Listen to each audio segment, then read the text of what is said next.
You know, a lot of times areas like this in your home, a living room and a dining room, tend to be a little more formal than the rest of the areas, and that's exactly what we wanted. And nothing defines elegance more than a very nice looking foyer floor. And you can see we've got a great start on one here. Now, before Tim, our tile man, was able to put down any of the tiles, he had a lot of floor prep that he had to do.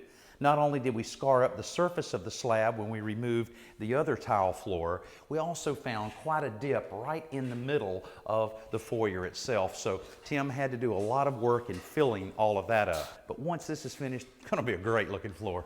Tim started yesterday with the bullnose tiles that cap the edge of the steps. This was important to do first because the pieces on the top step define the perimeter of the upper landing.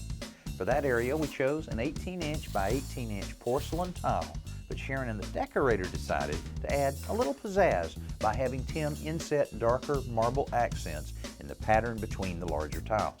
This is a great look, but it does take more time because of all the cutting and the layout that's involved. If you're doing it yourself, then plan on another day or so of wet saw rental. If you're paying a pro like Tim, expect the price to go up. Our tile work is almost complete. All Tim has left is a little bit of cleanup and a little more grouting, little drying time, and all of that will be off our list.